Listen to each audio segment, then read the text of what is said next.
Listo. Entonces, bueno, hablando con el comité organizador, hemos tratado de agarrar un tema que tenga impacto en la práctica asistencial diaria de los colegas, ¿no?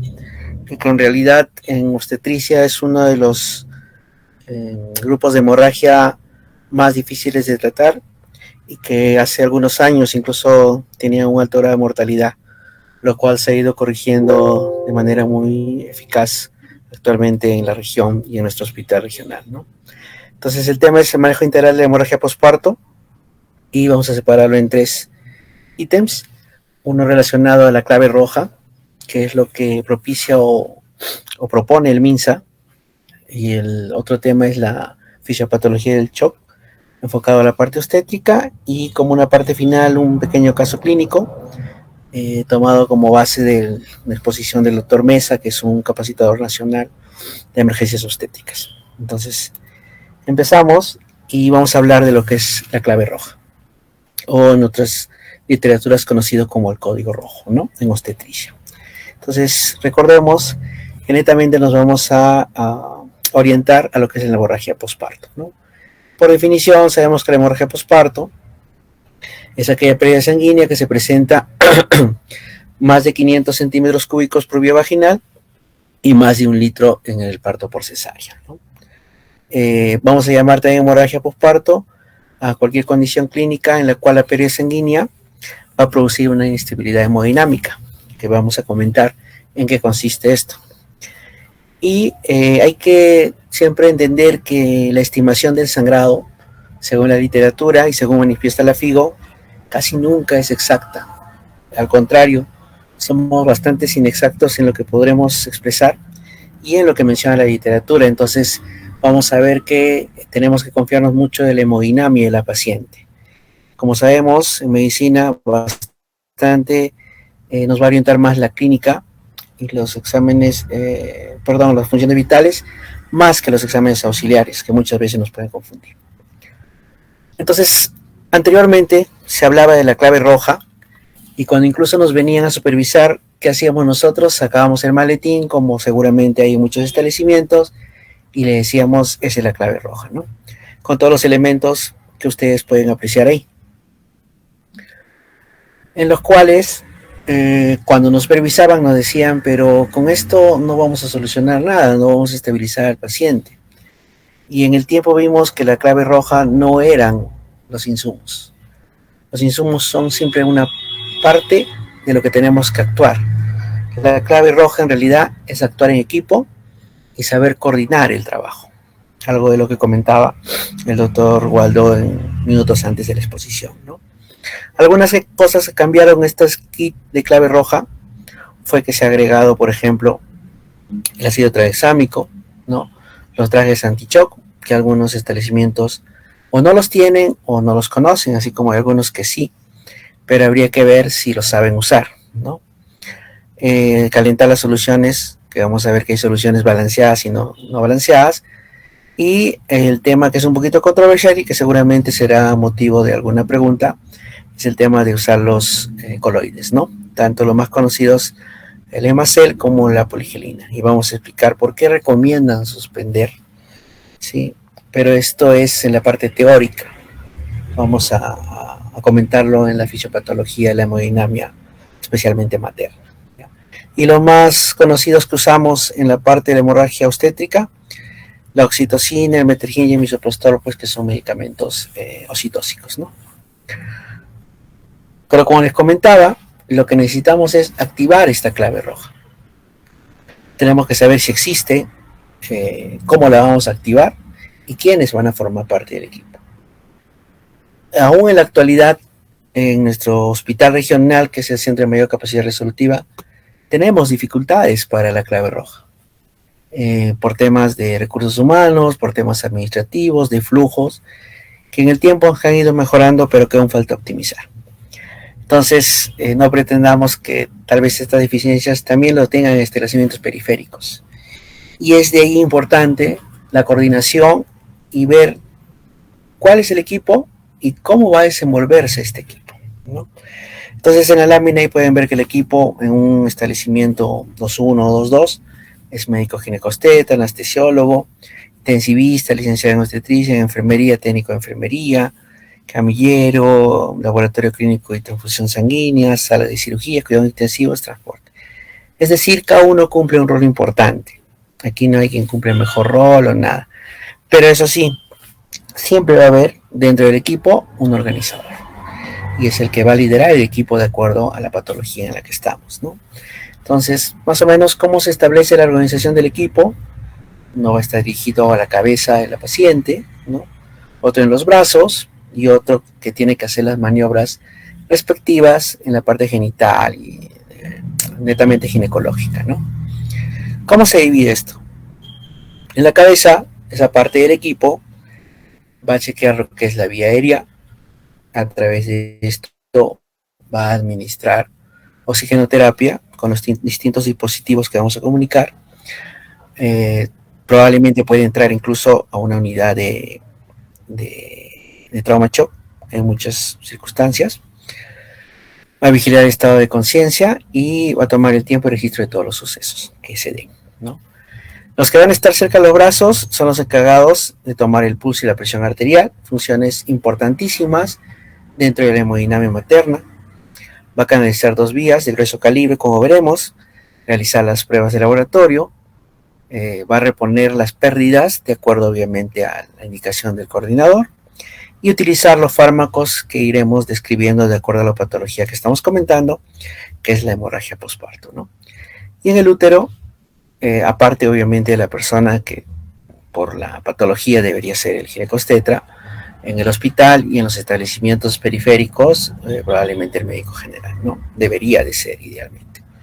Debe tener ayudantes para poder coordinar el trabajo tanto a nivel de la cabeza, como estamos estableciendo, en los brazos y en la misma región ginecológica o de los genitales, ¿no? ¿Para qué? Para realizar el masaje bimanual, el externo o el interno, dependiendo de las condiciones. Obviamente el ginecobstetra es el que va a plantear la etiología de la hemorragia posparto, que lo vamos a conocer como las 4T, que ya lo comentaremos, y de acuerdo a la evolución y a la respuesta, que también veremos en las siguientes diapositivas, tiene que plantear o no la posibilidad de manera inmediata y oportuna. Entonces, para eso tenemos que desarrollar muy brevemente lo que es la clave roja, ¿no? En la emergencia obstétrica, principalmente relacionado a la hemorragia en obstetricia, ¿no? Entonces va a haber lo que es en la letra A relacionada a vía aérea permeable, la B la ventilación, que principalmente consiste en suplementar con oxígeno. Esto se hace entre los primeros minutos, y aquí hay algo muy importante que probablemente lo vivimos en la práctica diaria los colegas, ¿no?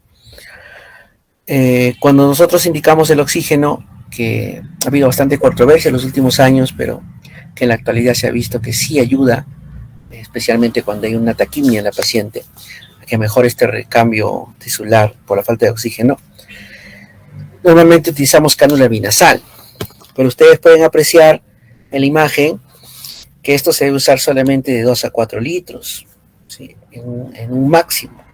Pero muchas veces hemos visto en las referencias que traen con 5 o 6 litros por cánula binasal. Entonces, esa es una pérdida ineficaz, obviamente, del insumo, y un poco por el desconocimiento del uso de los dispositivos de alto y mediano flujo de oxígeno, ¿no? Entonces, como podemos ver ahí, de 2 a 4 es cánula binasal, idealmente 3.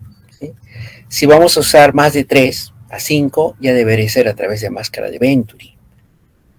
Y si vamos a usar más de 10 o vamos a llegar a 10, ya tiene que ser bolsa de reservorio. Entonces esto tiene que quedar claro, porque si no, como les menciono, no estamos logrando la ventilación adecuada y encima estamos perdiendo insumos innecesariamente, ¿no?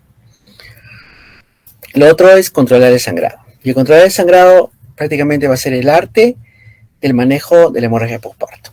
Y esto vamos a hablarlo obviamente en las siguientes diapositivas, pero no es una secuencia estricta, ¿no? Por eso que el equipo, la organización del equipo es importante. En la primera lámina pueden ver los medicamentos y cada uno tiene una línea de inicio, ¿no? Primero la oxitocina, luego la ergometrina y luego son prostaglandinas como el misoprostol, ¿no? Pero progresivo a esto tenemos que hacer medidas de resucitación, que iremos viendo cómo colocar las vías, hacer masajes compresivos, bimanual, ¿no? A veces se vía técnicas antiguas como la compresión de la aorta, que en muchos lugares ha salvado vida, ¿sí?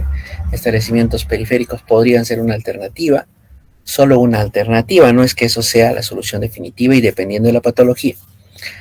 También se han sugerido alternativas como el traje anti-shock o incluso los balones de Bakri, ¿no? En el caso de las atónicas. De esto iremos hablando conforme avanzamos las diapositivas. Algunas técnicas quirúrgicas conservadoras, como los puntos de Belinch o los puntos de Jaima, y algunas un poco más difíciles de obtener, por lo menos en nuestra región, que son la embolización de la arteria uterina, ¿no? Por técnicas de radiología intervencionista. Algunas que se pueden dar, como por ejemplo las técnicas de SEA para clampaje de arterias uterinas por vía vaginal, ¿sí? Y la última, la histerectomía, ¿no? Que normalmente la usamos en aquellos establecimientos en los cuales tienen capacidad resolutiva, ¿no? Y banco de sangre y unidad de cuidados intensivos principalmente. Algunas otras maniobras agregadas, como la posición anti-shock, que es una variante del Trendelenburg, que permite recuperar esta pérdida o disminuir esta pérdida sanguínea en casi 300 cc, porque permite que la sangre retorne a los órganos nobles como el corazón y el cerebro, por la misma posición evidenciada en la lámina, y el traje anti-shock, ¿no? El traje anti-shock tiene una evidencia demostrada en revertir el shock, como podemos ver en la imagen. Perdonen un segundo, no sé si estoy en línea o me están... Sí, disculpen. A veces se va el internet, perdonen. Ya.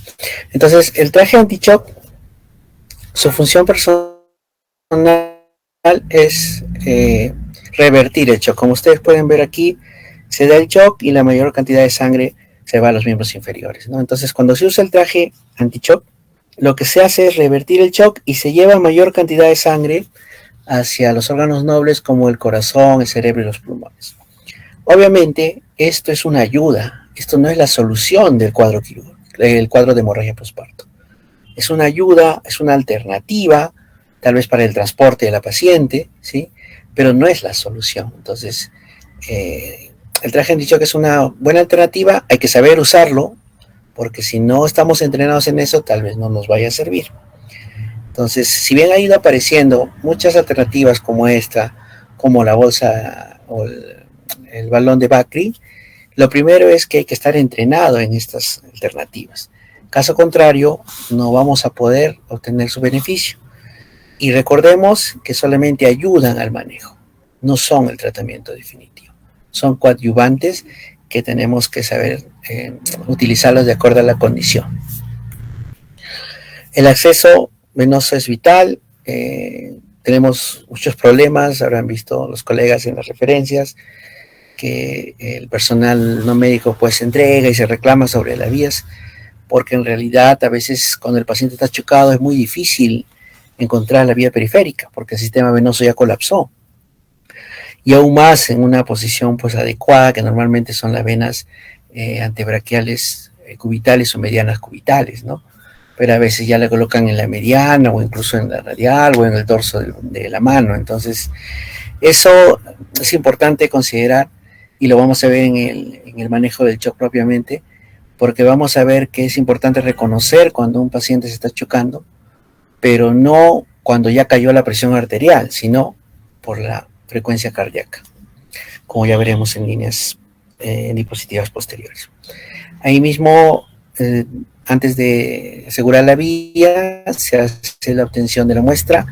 Entonces, todo esto es paralelo, como ustedes pueden apreciar. No es que vamos a esperar que cada uno termine su trabajo, no. El equipo va funcionando, tanto en la cabeza, en los brazos y en el útero, como hemos hecho en el esquema en diapositivas anteriores. ¿Quién va dirigiendo esto por la patología? Normalmente el médico ginecostetra, en los establecimientos periféricos el médico, ¿no? Para ir viendo qué necesita el paciente y siempre con un manejo multidisciplinario. Los accesos venosos es para obviamente resucitar desde el punto de vista de mejorar la volemia de la paciente. Se ha demostrado que lo mejor son los cristaloides para nuestra realidad. Recordemos eso y eso lo vamos a ver más adelante.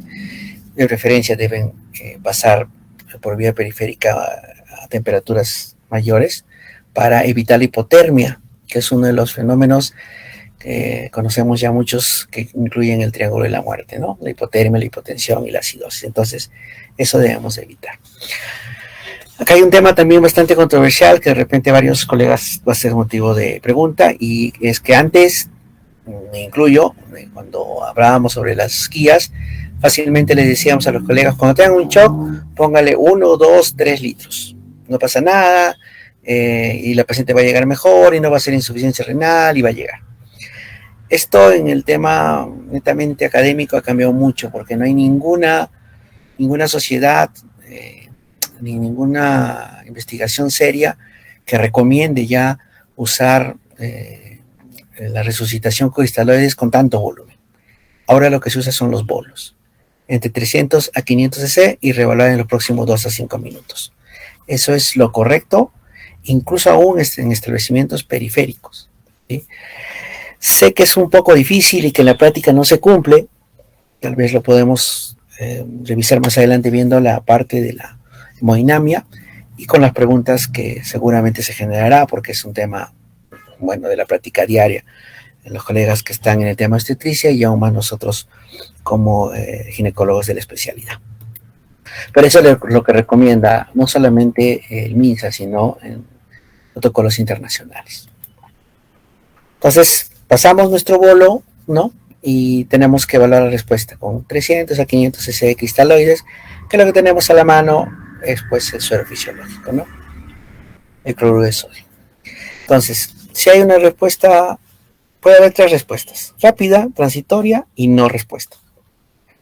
La respuesta rápida es que todo retorna a lo normal en relación a que cuando le pasamos ese cristaloide y tomamos sus funciones, que van a ser principalmente frecuencia cardíaca, presión arterial, sensorio y diuresis. Algunos por ahí incluyen frecuencia respiratoria, ¿ya? Entonces, todo retorna a lo normal fácilmente. ¿Qué quiere decir? Como veremos en las próximas diapositivas, que se ha recuperado el intravascular y el intersticial también se ha recuperado y por lo tanto la homeostasis se ha mejorado en el paciente. Esto cuando ocurre cuando el shock es compensado o es leve, porque recordaremos que hay las fases del shock son compensado, reversible e irreversible. Y obviamente a lo que no debemos llegar es al irreversible. Acá se ha perdido 10 a 25% de la albulemia. La transfusión es improbable y obviamente si se va a profundir después de la hora, tiene que ser con pruebas cruzadas. Cuando la respuesta es transitoria, quiere decir que hay hipotensión recurrente. Ustedes le están pasando estos cristales de 500 cc, pero ven que no mejora la presión, ¿sí? Y que se persiste la taquicardia. Entonces ahí la pérdida es mayor. Ya llega un shock moderado, probablemente un shock reversible, con una pérdida de 25 a 35% de la volemia. Entonces aquí sí ya se recomienda usar hemotransfusión, principalmente paquetes glóbulos, ¿no? Este también es un tema controversial, porque para esto tienen que ver, si bien la sangre lo va a estabilizar más rápido, tienen que ver que con los bolos que van a usar, tienen que recuperar la volemia. Y para esto normalmente no ocurre con uno, probablemente sea con 2 o 3 bolos. Pero para eso pasan, esto como dijimos son 2 a 5 minutos, o sea, entre los 15 minutos primeros a 20 es que ustedes tienen que decidir eso. Eso es lo que tenemos que ver en la práctica y siempre nos encontramos con eso. Hasta eso, por eso cuando llega la paciente, de tener un banco de sangre tipo en los establecimientos hospitales de apoyo, por ejemplo, ya tienen que ir compatibilizando, ¿no? Para ver esta posibilidad de transfundir. Y eso es un problema que lo vemos a diario, demora mucho la compatibilidad, ¿no? Y que siempre estamos peleando con esta circunstancia para el manejo del paciente. Ahí incluso se puede pasar dependiendo de las circunstancias, y lo pongo a consideración porque es lo que recomienda el manejo de las claves rojas, sin pruebas cruzadas dependiendo del estado del paciente, ¿no? Pero tendría que ser grupos O negativo o positivo. Y cuando no hay respuesta, quiere decir que la hemodinamia no mejora en ningún momento, eso ya es un shock severo, ha habido más del 35% de la pérdida de volemia, más de 2.000 mililitros, esto ya llega o tiene un riesgo de ser un choque irreversible, con alto grado de mortalidad de la paciente. Aquí ya se usa lo que llamamos transfusión masiva, ¿no? Recordemos que cuando el paciente sangra, no solamente sangra y hay un filtro que dice, estás perdiendo glóbulos rojos nada más, no. Pierde glóbulos rojos, pierde plaquetas, pierde plasma fresco congelado, pierde factores de coagulación. Entonces acá se hacen transfusiones masivas, ¿ya? Y mayormente son inmediatas. Por eso que tener banco de sangre en los establecimientos o los hospitales de apoyo es vital. Es vital y es una política que lamentablemente en la región no se ha dado, y lo puedo decir con bastante seguridad en casi los últimos 10 años. Que hemos mejorado, sí, pero que podría haber una mejor alternativa. Lamentablemente lo que falta para esto es decisión política. No creen que un banco de sangre sea importante, pero para los que manejamos cuadros quirúrgicos, los pacientes que requieren transfusión, es vital. No podemos trabajar sin eso. Entonces, esto es lo que le mencionaba, ¿no? Ya se ha dejado de lado dar pues cargas altas de 1 o 2 litros, ¿no? También se está desestimando mucho esto que en la práctica era que le pasas 3 cloruros y le agregas el hemacel, que era lo común, pero que ya se está dejando de lado como recomendación, y explicaremos la razón. Los recomendables son bolos de 500 cc de cristaloides endovenoso, como le digo, idealmente a 39 gramos, ¿no? Entonces, ¿qué pasa? Si hay una mejoría sostenida, ya no le agregas nada, el goteo, como ya veremos en el caso clínico, lo sacamos y solamente sigue goteo nada más. Si hay una mejoría parcial, se hace retos, con 300 a 500 como hemos visto, y de acuerdo a eso decidimos. Si no mejora, ya tenemos que pensar que vamos a necesitar hemoderivados y que hay una posibilidad de cirugía, por lo tanto, tenemos que referir inmediatamente. Estabilizar y referir. Y si no hay ninguna respuesta, aparte que tenemos que estabilizar y referir pensando que tiene que recibir hemoderivados y cirugía, tiene que ser inmediato. Entonces, en la hemorragia postparto, los primeros 20 minutos son vitales. No podemos demorar más, porque en los siguientes 60 ya tenemos que estar compatibilizando, ya tenemos que pensar que vaya a tener una cirugía de emergencia. Entonces, a esto es lo que se ha reducido lo que llamaban la hora de oro, que ya prácticamente ahora ya no es, sino 20 minutos. Por eso que la hemorragia postparto es una emergencia obstétrica. Si bien hemos mejorado mucho en el manejo, tenemos que estar al tanto del paciente, ver factores de riesgo por los cuales pueda presentar las patologías. La más frecuente y la más peligrosa de esto, no solamente en nuestra región y país, la atonía uterina, ¿no? Que es una de las más complejas de manejar, especialmente cuando no tienes ni las condiciones ni el equipamiento necesario para hacerlo. La otra parte es sobre los fármacos, ¿no? Como les dije, siempre ha sido los heterotónicos, oxitocina, disculpen, ahí es ergometrina y el misoprostol, ¿no? Actualmente, en muchos metaanálisis y en la evidencia actual, se ha visto que el ácido tranexámico, que es un antifibrinoolítico, ayuda mucho en la hemorragia obstétrica, especialmente en la hemorragia intra y posparto, como coadyuvante. No es que solamente usando eso va a mejorar, pero sí hay muchos metaanálisis que recomiendan su uso. Esto cambió bastante en el tiempo. ¿Y qué recomienda la FIGO, no? Que ya está, incluso esto estandarizado desde 2012, ¿no? Pero aún así lo sigue publicando hasta marzo de 2023. No hay otro artículo distinto, ¿no? Recomienda 2 cosas. Manejemos la hemorragia postparto de manera preventiva y el tratamiento. Estamos hablando de la cuestión farmacológica, pero no se olviden que esto va de la mano de poner 2 vías, ¿no?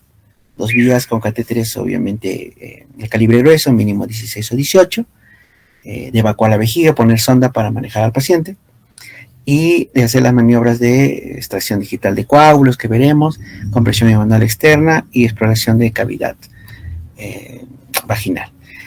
Agregado a esto, otro equipo, como hemos visto, va a manejar los fármacos por indicación del coordinador del equipo. Entonces, si es de manera preventiva, es antes de que se presente la hemorragia postparto. Por ejemplo, yo tengo una multigesta con 10 hijos, que no es broma, yo tengo que esperar que esta paciente me haga hemorragia, entonces a ella ya tengo que darle profilaxis. No tengo que esperar todavía que me presente el sangrado. Entonces, a eso se refiere el tema de prevenir. No sé si tengo algún problema con la presentación. ¿Me escuchan normal? Todo bien, doctor, todo bien. Ah, ya. Disculpen, le voy a apagar creo que incomoda el WhatsApp, perdonen. Ya. Disculpen, colegas, disculpen. Ya. Entonces, el tema preventivo, la profilaxis es con oxitocina como primera línea para profilaxis, 10 unidades internacionales intramuscular, es lo que ya conocemos, para que salga la placenta, y 5 unidades, ¿no? Endovenoso lento. Esto se presenta dentro del primer minuto después del parto, ¿sí? Esto estamos hablando de la profilaxis, del tema preventivo de la hemorragia postparto. ¿Ya? Con la ergometrina o metilergometrina, nosotros más usamos ergometrina, es 0.2 miligramos dentro del primer minuto, ¿sí? Y el otro es el misoprostol. El misoprostol es una prostaglandina que podríamos usarlo cuando la oxitocina no es la opción válida o no se puede usar por alguna alternativa, ¿no? Es un poco raro, pero podría ser. ¿Y cómo es? 600 microgramos bioral después del primer minuto después del parto. ¿Ya? ¿Aló? Esto nos recomienda la FIGO. Hola. En la práctica, nosotros, sabemos que el misoprostol en nuestro medio solamente es por vía oral, no es como en otros países o como recomienda la Flaxoc, que existen misoprostoles por vía vaginal, sublingual, oral, rectal y todas las otras vías de administración. Entonces, si bien la FIGO recomienda oral, nosotros lo damos por transrectal. ¿Por qué? Porque en la práctica, obviamente esto no está en la evidencia, sería importante hacer un estudio. Hemos visto que cuando le dábamos por vía oral o vía sublingual, hacía taquicardias paroxísticas e hipertermias malignas. ¿Por qué? Porque su absorción no estaba para esa vía, ¿no? No es como que tengamos el medicamento adecuado específicamente para eso. Entonces, esa es un poquito la limitante entre la teoría y la práctica en sí. Eso es para poner un poco en el contexto del uso, ¿no? Ahora, para el tratamiento postparto, de la hemorragia postparto, se usa oxitocina 10 unidades internacionales o 5 por vía endovenosa, como hemos visto, y luego se mantiene a 20 a 40 unidades por litro en infusión. Este es el tope, incluso en 40 unidades ya estamos llegando a cubrir receptores y estamos llevando efectos adversos. Recuerden que pacientes que le den ese tratamiento no es extraño que hagan taquicardia y que hagan oliguria, porque es una de las reacciones adversas propias de la oxitocina. Entonces siempre tener eso en consideración. Para tratamiento se usa 800 microgramos, como ustedes ven aquí, sublingual, pero vuelvo a repetir, las razones por las cuales en la práctica diaria nosotros no lo hacemos y porque no contamos con ese misoprostol por vía sublingual. Nosotros lo damos por vía transrectal. La ergometrina, 0.2 miligramos intramuscular cada 2 a 4 horas y puede llegar hasta 1 miligramo. Eso es un extremo. Normalmente a 2 dosis exagerando, la ergometrina debería ya de cumplir su función. Recuerden que la oxitocina es el más fisiológico, es el recomendado por la OMS, es el mecanismo de elección, el medicamento, perdón, de elección. La ergometrina va a tener una contracción sostenida, ¿sí? Pero no dura mucho. En cambio, el misoprostol es el que tiene una contracción sostenida, muy similar a la ergometrina, pero dura más tiempo. Por eso que primero usamos oxitocina, luego ergometrina y luego misoprostol. Pero como ustedes pueden apreciar, y obviamente como todo en la medicina avanza, hay otras alternativas, como la sintometrina, que es una combinación entre oxitocina y ergometrina, y que se usa por vía intramuscular, pero que lamentablemente tiene acciones adversas como por ejemplo náuseas y vómitos, ¿no? Porque si no, ese sería el fármaco de elección, aunque es un poco caro, ¿ya? La carbetocina es una buena alternativa, es un análogo de la oxitocina. 100 miligramos o 100 microgramos intramusculares es como usar 20 unidades internacionales. Entonces, se ha visto que tiene incluso menos efectos colaterales, pero es un medicamento bastante caro. Cada ampolla Actualmente debe estar entre 250 a 300 soles, ¿no? En comparación de la oxitocina, que calculo que debe estar pues 2 o 3 soles, entonces ahí va un poco su problema, ¿no? Y el carbopros es un derivado etilado de la prostaglandina F2 alfa, alternativo, pero que lamentablemente no tenemos en nuestro país, ni aún en nuestro hospital. Entonces, eso es el medicamento, o perdón, el manejo con medicamentos. Recordemos que para esta última etapa del parto es importante usar estos medicamentos de manera preventiva. Es importante hacer una buena extracción de placenta con una técnica correcta, con la maniobra de Brand-Andrews, ¿sí? Porque muchas veces ahí vienen los problemas e incluso problemas de inversión uterina que veremos que son bastante catastróficos, aún más cuando estamos en un estreñimiento periférico. Así que hay que tener mucho cuidado y respetar las maniobras semiológicas del alumbramiento, ¿no? Especialmente cuando va a salir la placenta. Lo que son las maniobras o los signos uterinos de desprendimiento, los signos uterinos de desprendimiento de placenta, principalmente, ¿no? Si observamos estos signos, hagamos la tracción. Si no, lo mejor, si no existen estos signos y el paciente o la paciente no sangra, mejor es referir. Porque si vamos a forzar esa placenta, va a llegar en un choque hemorrágico que probablemente sea irreversible. Para esto, obviamente, hay que valorar los antecedentes de la paciente. ¿Ya? Acá están las definiciones de la hemorragia posparto que ya hemos hablado: más de 500 cc en parto vaginal, más de 1 litro en cesárea, o cualquier cuadro que inestabilice a la paciente. Luego de esto, alternativamente, es lo que hemos comentado, vamos a hacer el ABCD de la hemorragia posparto, ¿no? Y tenemos que buscar la causa. Buscar la causa es lo que hace un momento comentábamos como las 4T, que ahorita lo vamos a mencionar, ¿ya? Otro medicamento alternativo es el ácido tranexámico, que se usa para coadyuvar a los uterotónicos y como complemento a la sutura de los traumatismos del canal de parto, principalmente las zonas vulvoperineales. La dosis es 1 gramo por vía endovenosa en 10 minutos y se puede repetir a los 30. Solamente funciona las 3 primeras horas, o sea, ese es su mayor efecto. Por eso es que si damos, ahí no más demos y no estemos dando cada 8 horas por 2 o 3 días como a veces se ve en la práctica diaria, ¿no? Los metaanálisis han recomendado que su acción más importante es dentro de las primeras 3 a 6 horas. Hay que agregar siempre antibiótico porque recuerden que vamos a hacer ciertas maniobras: extracción digital de coágulos, compresión bimanual externa, como podemos apreciar, extracción manual de placenta en algunas ocasiones.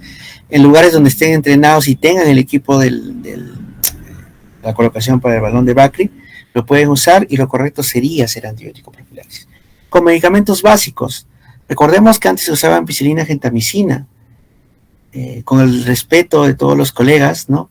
Ahora en hospitalización estamos usando vancomicina, meropenem. Entonces creo que sería importante revisar este manejo de los antibióticos, hacer un uso más racional de estos y en un futuro a corto o mediano plazo hacer un estudio para ver cuál es nuestra verdadera flora en los hospitales, ¿no? Y de acuerdo a eso plantear si en realidad tenemos que aumentar tanto esta antibiótico terapia en nuestros pacientes, ¿no? Lo que recomienda el MINSA: ampicilina, gentamicina, cefazolina 1 gramo, antibiótico profilaxis se puede dar hasta con ceftriaxona. Incluso la profilaxis antibiótica solamente es una dosis inicial y ahí se terminó. Entonces aquí invoco a hacer un uso más racional de los medicamentos en general, todos, ¿no? Todos, no solamente en ginecología. Y el tema de los hemoderivados es vital, ¿no? Hemos visto que cuando la respuesta o no hay una buena respuesta o es transitoria, esto nos va a ayudar a estabilizar al paciente. Sabemos las debilidades que hay en nuestros hospitales de apoyo, incluso en nuestro mismo hospital, siendo el hospital de mayor capacidad resolutiva, muchas veces no tenemos a la mano. Y si tenemos, solamente tenemos 2 unidades de sangre o por ahí algún plasma y nada más. Pero ¿qué pasa cuando tenemos una paciente con un shock que ya está en clase 3 o 4, como veremos, y que probablemente se está yendo a una fase irreversible? Tenemos que hacer transfusiones masivas y para eso aún tenemos muchas debilidades. Como les digo, cuando la paciente sangra no hace un filtro solamente glóbulos rojos, sangra todo, plaquetas y factores de coagulación. Entonces, si pasamos 6 unidades de glóbulos rojos, hay que pasar 6 unidades de plasma fresco y hay que pasar aféresis de plaquetas 1 o 6 unidades. Y aquí todavía faltaría crioprecipitados. Y esto lo vamos a hacer de acuerdo a lo que tengamos los valores de la hemoglobina, las plaquetas, el TTPA y el fibrinógeno, respectivamente, como ya todos conocemos. Entonces, este es el diagnóstico, ¿no? Buscar la etiología de la hemorragia posparto, las 4T, ¿no? Y las 4T son relacionadas al tono, que es la patología representativa de la tonía uterina, es la más peligrosa, la más difícil de manejar muchas veces, ¿sí? La más frecuente también, porque nuestras pacientes lamentablemente son pacientes multigestas, ¿no? Con múltiples patologías de sobredistensión, como los embarazos gemelares, que ha aumentado mucho con las técnicas de reproducción asistida, los polidramios, etcétera, etcétera. Entonces, si yo tengo ese paciente, ojo, ese paciente me puede hacer atonía. Tenemos que sospechar. El trauma, la otra T de trauma es relacionada a lesiones del canal del parto, ¿no? En el cervix y en la región vulvoperineal. ¿Cuándo se puede ver esto? En un parto precipitado, en los macrosómicos. Entonces, eso hay que sospechar cuando tenemos el antecedente. Por eso siempre hay que plantearnos el antecedente. Hay que ver qué hay para, de acuerdo a esto, plantear qué maniobra vamos a hacer y cuál es la conducta adecuada para controlar el sangrado.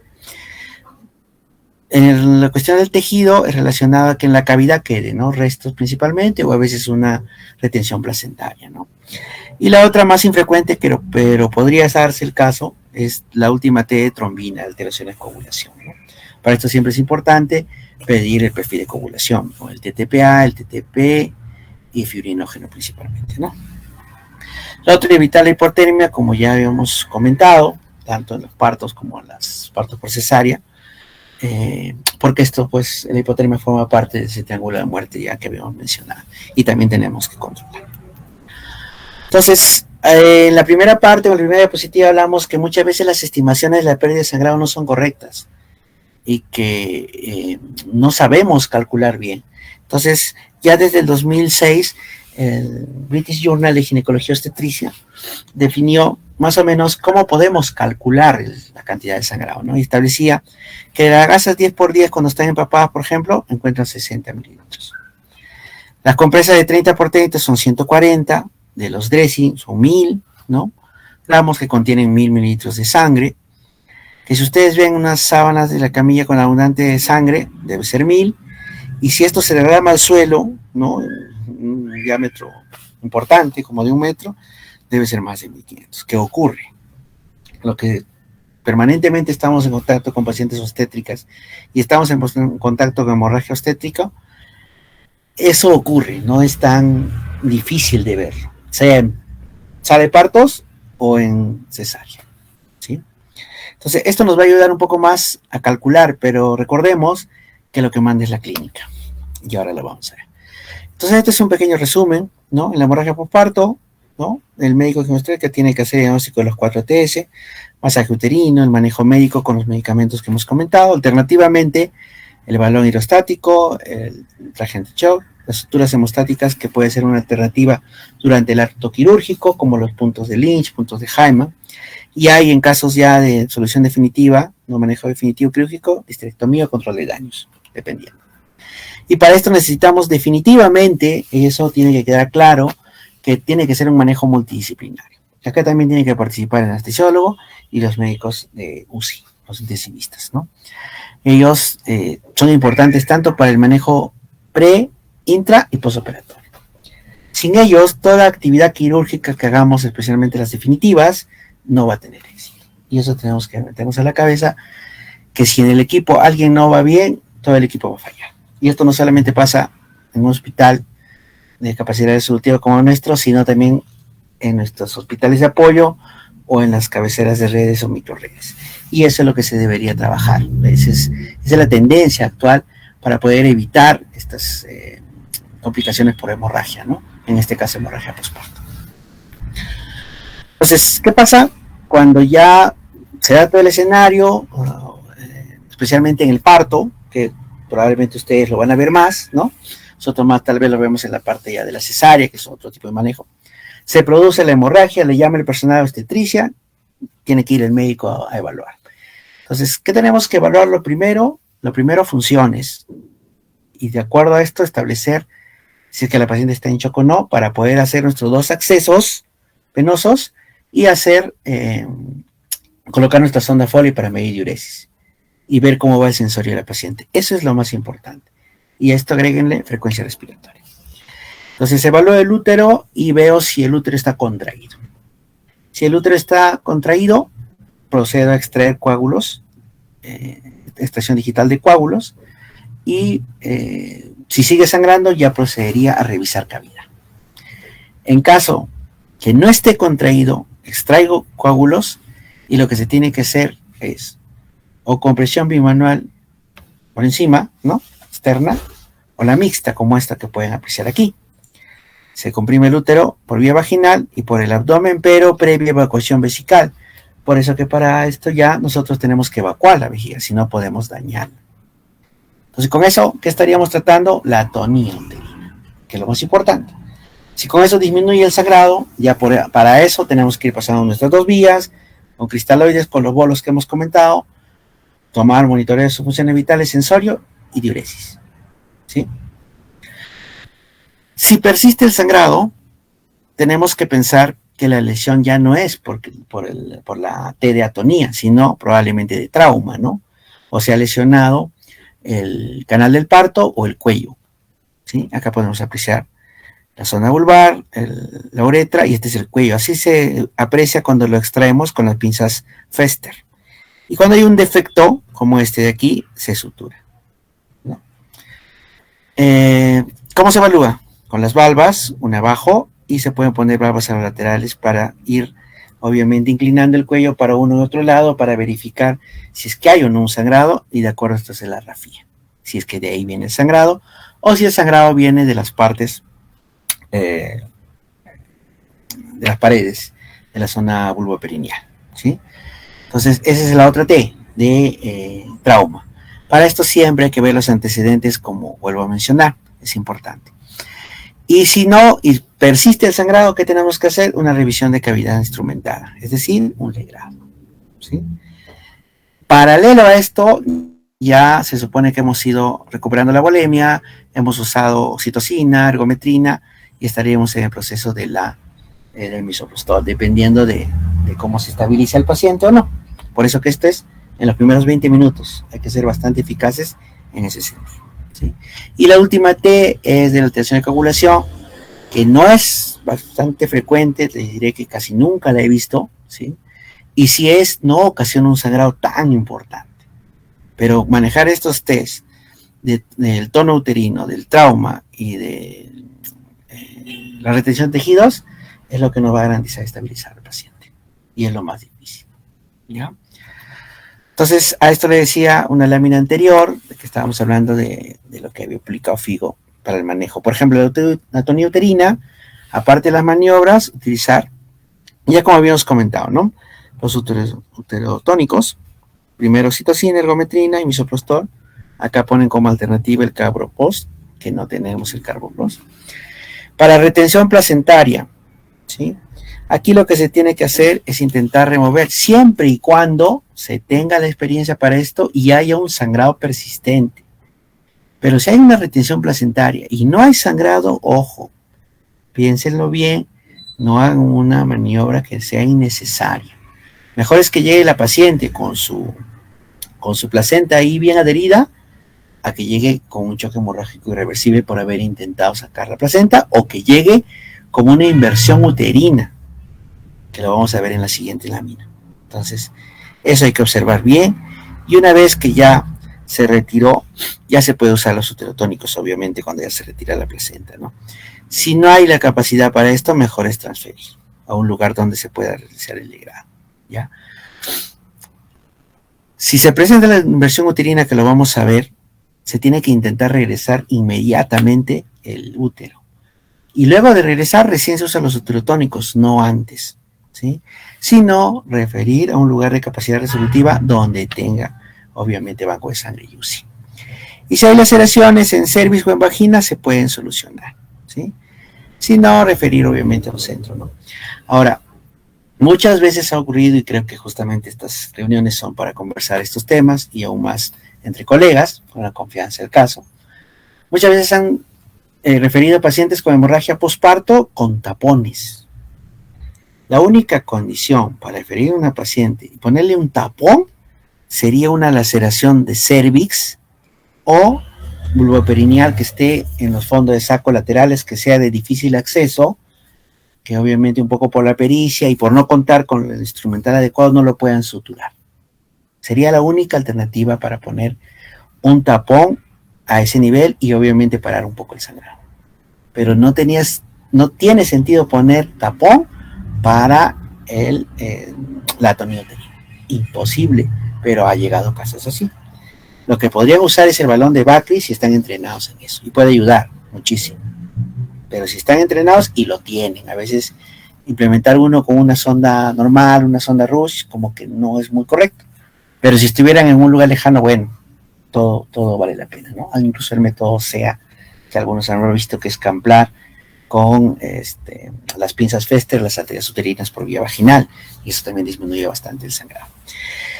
Entonces, todas estas maniobras, estas conductas se relacionan o se usan de acuerdo a la etiología que estamos sospechando de la hemorragia posparto. Pero la peor es la inversión uterina, en la cual el útero sale por vía vaginal. Esto incluso en nuestro hospital es difícil de manejar. Obviamente que no se debería de dar y que en muchas ocasiones es por un problema en la técnica de la atención del parto, ¿sí? Por eso que les mencionaba que siempre se debe hacer la maniobra de Brand-Andrews, reteniendo el útero con la mano haciendo presión suprapúbica y haciendo una tracción sostenida. Pero en el caso de que se dé, intentar devolverlo, recuperar esto, pero cuando lo hacemos, el útero está flácido y ya nos vamos a la siguiente patología, que es la atonía. Muy pocos casos de inversión uterina se solucionan así. Normalmente lo que hacemos con eso es tratar de ganar tiempo para estabilizar, pero el manejo normalmente va a ser quirúrgico. No sé cómo voy de tiempo. Si no, denme unos minutitos más, por favor, para terminar esta parte. Vamos a hablar No hay problema, no se preocupe. Ya. Vamos a hablar algunas cosas puntuales importantes relacionadas al choque hipovolémico en obstetricia para tratar de entender un poquito el manejo actual y los puntos controversiales que les he mencionado. Entonces ya habíamos definido que es una hemorragia posparto, ¿no? Y que la hemorragia posparto primaria es la que se presenta entre las primeras 24 horas y la principal causa acá es la atonía. Por lo tanto, la atonía hay que tener cuidado, especialmente las 6 primeras horas, aunque por definición se puede presentar hasta 24, ¿ya? Y la hemorragia posparto secundaria es la que se presenta después de las 24 horas hasta las 6 semanas posparto. Y aquí la que más predomina es la retención de tejidos, principalmente. Entonces, el choque hipovolémico es la condición médica o quirúrgica en la cual hay una pérdida de fluidos importante y que lleva a una falla orgánica múltiple, ¿no? Por una perfusión inadecuada. Y esto se puede dar también en obstetricia. Es más, es mucho más frecuente en obstetricia. Recuerden que la paciente obstétrica es una paciente especial que ha tenido aumento de la volemia, tiene tendencia a la hipercoagulabilidad, ha tenido una anemia dilucional que le permite en el momento del parto especialmente perder volúmenes mayores, ¿no? Por eso que perder, por ejemplo, 1000 cc en una cesárea no la inestabiliza a partir de ese punto recién. Entonces, recordemos que la hemodinamia de la gestante es un poquito distinta, ¿no? Hay que siempre un poquito comprender eso. Entonces, este es un cuadro que ofrece totalmente el MINSA, que me parece interesante, pero principalmente quería ver esta última parte, en relación a los grados del shock, ¿sí? Que ahorita lo vamos a ver y que se definen por el pulso, la presión arterial, el sensorio y la diuresis principalmente. Pero acá me parece importante definir que en grado 1, ellos recomiendan que usualmente las transfusiones no son requeridas. Y es lo común, ¿no? Porque con un buen manejo de fluidoterapia debemos de recuperar a nuestro paciente. En grado leve o estadio 2, sí es posible requerir transfusión, pero no es la prioridad. Con una buena fluidoterapia podemos mantener al paciente estable. En grado 3, sí usualmente tenemos que usarlo.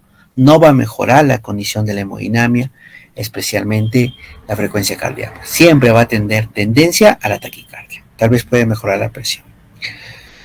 Y en el severo, la transfusión masiva es lo más probable. Y es el cuadro más aparatoso y es lo que tenemos que evitar. Quisiera presentar este cuadro que, a pesar que ya tiene años, nos permite expresar de manera más sencilla los grados de shock, que también se aplican para shock en obstetricia, cómo reconocerlos. Acá vemos que el grado 1 su pérdida hasta el 15%, más o menos 750 cc. El grado 2, su pérdida es de 15 a 30, entre 750 a 1500 cc. El grado 3, pierde 30 a 40%, entre 1500 a 2000. Y el grado 4, más de 2000. Y ya pierde casi más del 40% de la volemia. Pero acá lo que nos define, doctores, es el pulso. Miren, cuando está en grado 1 está a menos de 100. Cuando está en grado 2 está ya más de 100. Entonces, muchas veces aquí es el momento correcto para tomar decisiones. Porque aquí sí vamos a poder colocar con facilidad las vías. Pero cuando ya tenga una frecuencia cardíaca mayor de 120 y la presión arterial esté disminuida, el retorno venoso ya colapsó. Y por lo tanto, va a ser muy difícil canalizar a la paciente. Y obviamente en más de 140 ya la presión está mucho más inestable. Ya es en esta que llegamos probablemente a la fase irreversible que tenemos que evitar. ¿Ya? La diuresis, como ustedes ven, más de 30 en grado 1, 20 a 30 en grado 2, 5 a 15 en el grado 3 y casi no hay en grado 4. ¿Por qué? Porque ya hay falla renal, ¿no?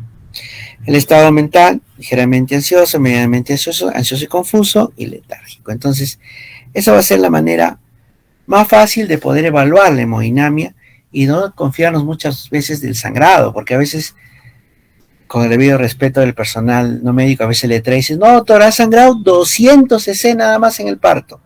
Pero cuando le vemos, tiene 125 de pulso y con 80-50 de presión.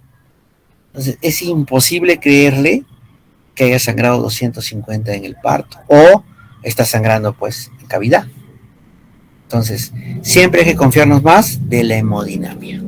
Esa es una de las primeras lecciones que tenemos que tener claro. Y miren, el reemplazo acá todavía se hablaba de esto de 3-1, de los cristaloides con los coloides, pero en ningún momento recomendaban los coloides, simplemente era cristaloides para los 2 primeros grados, cristaloides y sangre como hemos visto para el tercero y obviamente para el cuarto también, ¿no? Entonces es así como vamos a reconocer o ver la hemodinamia de la paciente y cómo tenemos que ir recuperando con los bolos de los cristaloides que hemos comentado, ¿no? Que es el suero fisiológico. Solo para conocimiento, para abreviar, existe el índice de shock. Desde el punto de vista clínico no nos ayuda tanto tal vez como el otro, pero sí lo recomienda el MINSA. A partir de 0.9, mayor de 0.9 ya hablas que la paciente está en un tipo de shock, leve probablemente, y cuando está mayor de 1.3 va a requerir sangre. Obviamente tiene más grado, mayor compromiso hemodinámico, mayor probabilidad de fase irreversible y de muerte. Esto sí es importante, y a esto quería llegar ya para ir terminando. Esta es una distribución esquemática de cómo están los componentes vasculares, los líquidos, la distribución de líquidos en el cuerpo, ¿no? No se diferencia mucho de la parte obstétrica, ¿sí? Aquí vamos a esquematizar el espacio intravascular y intersticial, que estamos en el líquido extracelular, y este es el líquido intracelular. Y esquemáticamente vamos a ver que el intravascular se separa del líquido intersticial por la membrana capilar, y el líquido intersticial se separa del líquido intracelular por la membrana celular. ¿Y qué es lo que pasa y qué tenemos que entender aquí para ver este tema controversial entre los cristaloides y los coloides? Cuando la paciente comienza a sangrar, lo que pierde es el intravascular. Disminuye la volemia. Entonces disminuye la volemia, y ¿qué hace el cuerpo? De manera compensatoria, este líquido intersticial comienza a reponer al intravascular. Mientras el sangrado no sea, o esta pérdida no sea abundante, no hay ninguna alteración de la función vital. Pero ¿qué pasa cuando esta pérdida comienza a ser ya excesiva? Se acaba el líquido intersticial y solamente queda el intravascular, ya no tiene su reserva, y entonces tiene menos líquido en el intravascular. ¿Qué pasa? ¿Qué hace el corazón? Comienza a funcionar más rápido, y esa poca cantidad de sangre que tiene la hace mover más rápido. Entonces, ¿qué hace? Taquicardia. Entonces, la taquicardia es el principal signo de que la volemia está bajando, es que ya nos avisa esto. Y si ustedes revisan los fenómenos de shock hipovolémico y todas sus fases, esa es la primera fase de compensación. Después ya vienen los baroreceptores, homorreceptores, y recién va a caer la presión. Pero eso ya es cuando se depresiona el intersticial. Eso es lo que tenemos que comprender. Entonces, cuando yo quiero recuperar el intravascular, el cristaloide va a venir por aquí, va a recuperar el intravascular y por una cuestión de osmolaridad también va a recuperar el intersticial o debería de recuperar. Entonces la hemostasis se mantiene y el paciente está estable. Si el paciente sigue perdiendo líquido, el intersticial otra vez se va a depresionar. Entonces, yo no puedo hacer transfusiones sin recuperar el intersticial, porque si no, va a aumentar mucho la osmolaridad en el intravascular y los glóbulos rojos van a chocar entre sí y van a hacer lisis. Entonces, primero tengo que recuperar el intravascular, tengo que recuperar el intersticial, y eso lo voy a hacer con los bolos. ¿Para qué le doy bolos? Para no irme al extremo de llegar a un edema agudo de pulmón. Entonces, eso es lo que tenemos que comprender. ¿Y por qué no le puedo pasar sangre de frente? Porque si les paso sangre al intravascular sin recuperar el intersticial, lo que voy a hacer es que igualito los glóbulos rojos choquen entre sí y se licen. Y me pueden producir incluso émbolos a otros órganos. Entonces, primero recuperemos el intravascular, progresivamente el intersticial. Ese va a ser nuestro objetivo para mantener la homeostasis. Y lo vamos a hacer con cristaloides. ¿Por qué no se usan el coloide? Porque el coloide tiene mayor peso molecular. Pero ¿cuál es la ventaja del coloide? Que el coloide tiene mayor estabilidad en la membrana capilar. Por lo tanto, se mantiene más tiempo en la sangre. Por eso dicen que el cloruro de sodio se mantiene 1 hora y por eso que cada rato hay que dar bolos. En cambio, le pasas el coloide, que es el hemacea, la perigilina, y se mantiene hasta 4 horas. Pero no hay estudios que refrenden esto, por lo menos metaanálisis. Si hay estudios aislados que lo recomiendan, un poco va ahí la controversia. Especialmente porque estos tienen una molécula que se llama helicocálix, que ayuda a estabilizar la membrana. Entonces, bajo esta lógica, lo que se debe dar es los cristaloides, ¿sí? Pero de estos cristaloides, lo que no tenemos nosotros son los no balanceados, que es el suero fisiológico. ¿Por qué? Porque es más barato. Pero lo que deberíamos de tener idealmente son los balanceados, que son bastante caros, ¿no? Y no lo tenemos como MIS, que por ejemplo es el trato de Ringer, ¿no? ¿Por qué? Porque nosotros cuando damos mucho cristaloide con suero fisiológico, le estamos pasando solamente cloruro y sodio. Y estos pacientes hacen acidosis hiperclorémica. Que bueno, no le da una repercusión o una sintomatología tan grosera y todo, pero sí le altera el medio interno. Entonces, idealmente no se debería de dar. Y aún más, no como antes que pasábamos 1, 2, 3 litros sin calcular esto, ¿no? Deberían ser en bolos. Y mientras eso, debería tener un control de AGA que nos va viendo cómo está el medio interno, ¿no? Pero obviamente estos temas son un poco ya de manejos de unidad de trauma shock, de UCI, pero que es importante conocerlos, ¿no? Esto es lo que les decía, esta es la respuesta a la pérdida sanguínea, ¿no? En general. Entonces, hemos visto que este es el intravascular en el cual están las células y el plasma, porque están los dos. Y este es el líquido intersticial que habíamos visto en esta, ¿no? De manera esquemática. Entonces, cuando se produce el sangrado, se produce pues pérdida de plasma y pérdida de células. No es solamente de uno, ¿no? ¿Qué hemos dicho? ¿Quién viene a recuperar el plasma? El líquido intersticial. Y miren lo que pasa, el intersticial le presta, ¿no? Entonces el plasma se recupera, los glóbulos rojos no, porque son células formes. Y luego venimos y ponemos cristaloides. ¿Qué hace el cristaloide? Recupera el intravascular y recupera el intersticial. Hasta ahí el paciente mejora la presión porque mejoramos la homeostasis de los compartimientos, pero no mejora la taquicardia porque todavía no hemos recuperado los glóbulos rojos. Para que mejore la taquicardia, que está relacionado a que hay una menor difusión y transporte de glóbulos rojos, hay que hemotransfundirla. Entonces, ahí vemos cómo funciona la fluidoterapia con cristaloides y cómo funciona la transfusión de hemoderivados. Y esto es para ver que muchas veces los exámenes urológicos nos engañan. Por ejemplo, pero es porque no sabemos entenderlos nada más, no porque ellos quieren engañarnos, ¿no? Entonces, cuando pierde plasma y células formes y ese paciente tiene un hematocrito normal de 45, cuando pierde todo. Como les digo, no hay un filtro que haga la diferencia. Entonces, pierde, le sacan el hematocrito inmediatamente y tiene 45. Entonces dicen, pero que este paciente no requiere sangre. Qué raro, está normal. ¿Qué hacemos? Le pasamos cristaloides. ¿Y dónde se va el cristaloide? Al plasma. Entonces repone el plasma, celuloformes no, porque no existe, y le volvemos a sacar un hematocrito y ahí sí disminuyó. ¿Por qué? Porque aquí estaba hemoconcentrado y aquí era su valor normal. Entonces, un hematocrito o una hemoglobina nos puede confundir porque el paciente puede estar hemoconcentrado. Entonces, saber entender eso nos ayuda a no confiarnos de la hemoglobina ni el hematocrito como factor de transfusión. Hay muchos que pueden estar con 10, 12, 14 hemoglobina, pero con presión de 80-40 y pulso de 130. Entonces, los exámenes sensoriales nos ayudan, son buenos, pero siempre hay que tener cuidado y hay que saber entenderlos. Una vez que reponemos ya sangre y plasma, regresamos al hematocrito original. Para ya terminar esta parte y pasar al caso clínico, 5 minutos por favor. Acá lo único que vemos es que cuando se hizo un estudio, esto fue en perros, ¿no? Esto es una lámina muy conocida del Gaito, en el cual cuando teníamos los niveles iniciales de shock, por así decirlo, el primero, segundo clase que hemos comentado, se recupera, ¿sí? Pero cuando ya son estadios finales relacionados con la fase irreversible, en este caso menores de 50 de presión arterial, del valor por debajo, pueden recuperar parcialmente en el tiempo y otra vez caen. Entonces, es engañoso decir, no, se estaba recuperando. Si ya llega a una fase irreversible, ya no se va a recuperar. Y eso es lo que tenemos que evitar. De la misma manera, acá se presenta la hemorragia, comienza a bajar la presión arterial, el gasto cardíaco, y llega el choque irreversible y llega, digamos, tarde, transfundimos, pasamos hemoderivados todos, puede recuperar parcialmente el gasto cardíaco, pero en el tiempo otra vez cae, porque ya llegó a esa fase irreversible, ya entró en una neurobiosis y hay daño tisular.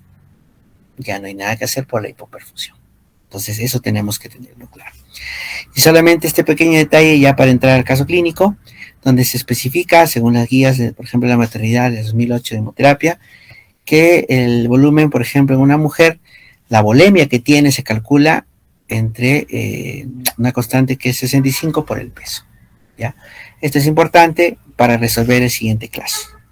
Deme unos minutitos más, por favor. Disculpen que me alargue un poquito. Esta es una lámina, como les dije, tomada de una presentación del doctor Mesa, que es capacitador nacional de emergencias obstétricas, médico de la maternidad, y me pareció muy ilustrativa y que nos puede ayudar a refrescar muchos aspectos. Entonces tenemos una paciente en seto obstétrico con sangrado por vía vaginal abundante, tenido parto hace 30 minutos, demoró en salir la placenta, entonces estamos sospechando, ¿no?, que hay una alteración de tejido. Se realizó manejo activo del alumbramiento, al salir la placenta empezó a sangrar. Lo más probable, que ha quedado restos. Al examen, presión 78-50, frecuencia cardíaca 112, frecuencia respiratoria 22 y llenado capilar mayor, ¿no?, de 2, que también es una condición que este paciente está en shock. Este paciente definitivamente está en shock, ¿no? No dice que pesa 70 kilos y no dice que el útero también se ha puesto flácido, hay coágulos en vagina y no hay desgarros. Entonces, ¿qué paso realizaría? Vamos. Entonces, ¿qué nos pregunta? ¿Cuál es su volemia? ¿Qué estadio de choque hemorrágico está la paciente? ¿Cuánta sangre perdió? ¿Cómo repongo el volumen? ¿Qué maniobras puedo realizar? Y a controlar el sangrado, ¿cuánto de líquido debo pasar? ¿Ya? Entonces, recordemos que es una paciente de parto vaginal, de 30 minutos de parto, que se realizó el manejo activo, el alumbramiento, quiere decir que la paciente salió, pero demoró, que hay sangrado, pero que aparte de esto, el útero está flácido. Entonces puede ser una atonía y puede ser también una retención de tejidos, ¿sí? Retención de restos, porque dice que no hay desgarros aparentemente. Entonces, permítame, por aras del tiempo y por tratar de hacer esta última diapositiva más académica, poder ir contestando las preguntas. Del caso que hemos comentado, entonces, ¿cómo se calcula la volemia? De la lámina anterior, que es el peso por 65. Entonces, si pesaba 70, que nos comentaron, la volemia de esta paciente es 4.550 centímetros cúbicos, ¿no? Porque no es lo mismo de una paciente de 40 kilos que una paciente de 90 kilos. Hace 2 horas he visto una paciente gestante que pesa 40 kilos. Entonces va a tener una volemia totalmente distinta. Lo correcto sería relacionarlo por el peso, ¿sí? Calcular las pérdidas por la hemodinamia con una presión de 70-50 con 113, ¿no? Estamos en un estadio clase 3, ¿sí? Donde ha perdido más del 35%. Entonces, calculamos su volemia y matemáticamente la pérdida nos sale en 1593 centímetros cúbicos. Le hacemos el índice que habíamos sacado de índice de Choc y sale 1.4. Recuerden que 1.3 ya nos sugería hemotransfusión, ¿no? La reposición inicial, como habíamos dicho que era, con bolos, de 300 a 500 cc, y pasar cada 5 minutos y reevaluar. Es inmediato, o sea, en 2-3 bolos, eso en 5 o 10 minutos ya tenemos que ir viendo cómo va la hemodinamia del paciente. Eso recordemos. Ahora, la diuresis normalmente nos dicen horaria, pero para cuestiones prácticas en un minuto debe haber unas 10 gotas. Y así estamos viendo que estamos en un volumen normal. Caso contrario, oliguria, ¿no? Hay algunas cuestiones que tenemos que ver desde el punto de vista práctica, no complicarnos mucho. Ahora, si alguien que lo quiere sacar matemáticamente lo puede sacar, pero siempre hay unos tips que nos pueden ayudar, ¿no? Entonces, el reto consiste en mejorar la presión sistólica, principalmente, y el pulso, ¿no? En el caso que no podamos, y para eso se maneja multidisciplinario, a veces se usan los opresores. Para eso necesitamos, y en los hospitales de apoyo de AC2 a veces ya hay equipos completos, cirujano, ginecólogo, y muchas veces no intensivista, pero por lo menos médico internista que nos puede tranquilamente cubrir ese rol, ¿no? Y poder permitir el manejo multidisciplinario. Entonces, ¿qué haríamos para disminuir el sangrado si estamos sospechando de una atonía y una retención de restos? Rápidamente ponemos las dos vías, ponemos la sonda, usamos los uterotóxicos, hacemos compresión bimanual y procedemos a hacer revisión cavidad instrumentada. Si no hay desgarro de cervix, no hay desgarro vulvoperineal, como comentaron, hacemos un legrado si tenemos la capacidad para eso. Si no, de frente nos vamos a compresión bimanual, sea por encima en el útero o la externa o la combinada, como vieron en la lámina. Eso, más los uterotónicos, más la extracción digital de coágulos, nos va a ayudar. Si a esto le pueden agregar el traje anti-shock, le pueden agregar en personal entrenado el balón de Bakri, sabiendo que es atonía nada más, puede ser.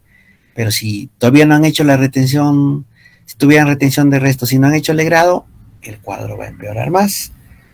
Entonces, siempre el complemento que usemos, tenemos que estar entrenados para usarlo, no simplemente es colocarlo por colocar.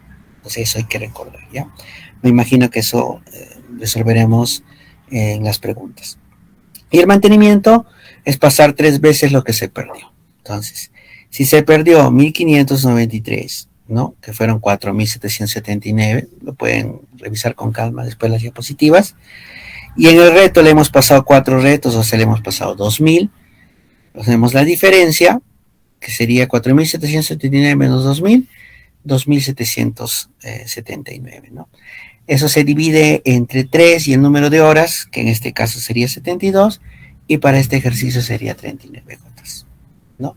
En las próximas 24 horas. Entonces, me pareció muy interesante esta manera esquemática de poder sacar los volúmenes, calcular la cantidad de sangrado, cómo vamos a hacer las reposiciones para este tipo de pacientes, ¿no?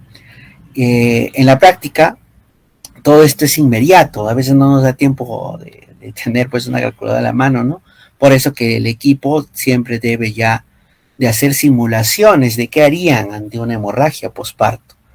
Como les digo, tenemos bastante debilidad, en el mismo hospital a veces coordinamos bien cómo manejar al paciente y no vamos a pretender que en un hospital de apoyo o en un establecimiento periférico lo hagan, pero para ir mejorando esto se deberían hacer simulacros, ¿no? Que cuando llega una paciente así, ¿qué va a hacer el médico? ¿Qué va a hacer el personal de obstetricia? ¿Qué va a hacer el personal de enfermería? ¿Qué va a hacer el técnico? ¿Qué va a hacer el guachimán? ¿Qué va a hacer el de farmacia? ¿Qué va a hacer el laboratorio? Todo eso ya debería estar entrenado para ir subsanando y estableciendo barreras de seguridad para no cometer errores. Es un tema bastante difícil, bastante controversial. Espero haber podido aportar en algo en este concepto bastante difícil en la obstetricia, no solamente en nuestra región, sino en el país. y estoy a la espera de las preguntas para poder subsanarlas. Bueno, doctor Ramiro Rojas, muy agradecido por su ponencia, ha sido muy didáctico y, verdad, ilustrativo. Invito a los colegas, por favor, a poder plasmar sus dudas, sus preguntas, por favor, con toda confianza.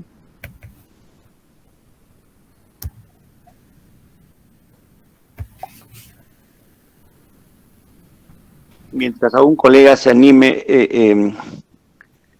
si te puede pasar el bolo de 500, siempre el parámetro a evaluar es la presión sistólica, ¿verdad? Sí. Busco la presión sistólica. Y siempre, bueno, yo soy como gastroenterólogo, siempre es la presión sistólica, perdón, y no tanto la diastólica. La explicación podría ser de que la presión arterial, que es la definición de presión sistólica por la presión diastólica mide la resistencia periférica y la sistólica al corazón. ¿Puede ser esa la explicación? Porque siempre se coge la presión sistólica y no tanto la diastólica. Sí, doctor, claro, es una buena pregunta, ¿no? Y bastante controversial, no solamente en obstetricia, sino también en las áreas críticas, ¿no? Incluso por eso planteaban la presión arterial media en algunas series, ¿no? En relación de obstetricia, lo que se recomendó es utilizar la presión sistólica, un poco acercándonos más a la fisiología materna, ¿no? Por como le mencionaba, el aumento de la volemia, hay una tendencia a acumular líquido en el tercer espacio, hipercoagulabilidad. Entonces, no hay una evidencia o estudios que refrenden enfocarnos en la diastólica, por lo menos para choque hemorrágico, ¿no? Para shock séptico sí hay estudios que por ahí nos pueden orientar, también para lo que es los trastornos hipertensivos, pero para shock hemorrágico en todas las series más utilizan la presión sistólica como referencial. En algunas utilizan la presión arterial media, tomando corte 65 milímetros de mercurio, perdón. No sé si de repente con eso... Claro, ¿alguna pregunta, colegas, por favor? Aprovechemos esta oportunidad porque, si bien es cierto el tema es hemorragia posparto, pero el manejo que lo he hecho muy exquisito en realidad de la parte hemodinámica se aplica a cualquier otra patología simple, una diarrea, una hemorragia digestiva. Por ejemplo, siempre se decía de que cuando uno hace una transfusión sanguínea se tenía que esperar 6 horas para recién hacer la nueva hemoglobina. Y esto ya no es así. O sea, ustedes hacen una transfusión sanguínea y la hemoglobina al cuarto de hora ya se hace el control. O sea, la hemoglobina que se hace al cuarto de hora, a los 15 minutos o 20 minutos, es tan igual que la hemoglobina que se hace a las 6 horas, ¿no? Por ejemplo. ¿Alguna pregunta, por favor? Doctor, las guías actuales en cuanto a este tema, ¿están actualizadas a nivel regional, por ejemplo? Las últimas guías regionales, doctor, que tenemos en general en obstetricia son del 2013. Regionales no hay más actuales, ya estamos hablando de casi 10 años, ¿no? Sería importante actualizarlas porque, bueno, si me permite una última apreciación, lamentablemente se ha perdido mucho el manejo estandarizado, ¿no? Ayacucho, pues, fue modelo del manejo de las emergencias obstétricas justo porque el manejo estaba bastante estandarizado y cada perfil profesional ya sabía qué hacer y cómo hacerlo, ¿no? Actualmente, en los últimos 10 años no ha habido no sé si llamarla decisión política de tratar de estandarizar procesos, de manejar protocolos y guías de acuerdo a cada nivel de capacidad resolutiva, ¿no? Entonces esa es una situación bastante preocupante, a pesar de que se ha mejorado muchísimo en el manejo de la hemorragia en sí en obstetricia, pero aún tenemos muchas debilidades que se pueden mejorar, ¿no? Se puede mejorar con las capacitaciones, pero lamentablemente no hay una decisión política que nos respalde eso. Colegas, por favor, preguntas, dudas, recomendaciones, sugerencias. Bueno, parece que todo ha quedado tan lícito. Doctor, en nombre del Comité de Educación Médico Continua del Consejo Regional 16, le doy las gracias por su tiempo dispensado para regalar este tema tan interesante. Y de verdad muy agradecido, para mí ha sido muy ilustrativo recordar la parte de fisiología, la parte de los cristaloides, todo que eso es todo un problema, ¿no? Que siempre hay dilemas, controversias, y al final las recomendaciones acaban utilizar lo que más tienes en tu zona, ¿no? Doctor, gracias en nombre del Consejo Regional y estimados colegas, a todos ustedes, gracias por haber dispensado su tiempo. Invitarles para la próxima reunión del día viernes. El doctor Torrealba se ha comprometido a hacernos el síndrome túnel carpiano. Y por favor, el 14-15 de abril tenemos 2 días destinados para esta actividad académica del curso de emergencia, en la cual les invitamos a todos ustedes. Hay distintos temas desde ginecología, medicina, pediatría, cirugía. Doctor, una vez más, muy amable por su tiempo y comprometemos para que en próximas ocasiones usted nos pueda apoyar en estas actividades de los viernes académicos que el Colegio Médico ha destinado para todos sus colegas de acá y de Ayacucho. Muy amable, doctor. Gracias por su tiempo y su ponencia. A usted, doctor, y muchas gracias a todos los colegas. Buenas noches, permiso. Ok, muy buenas noches, colegas.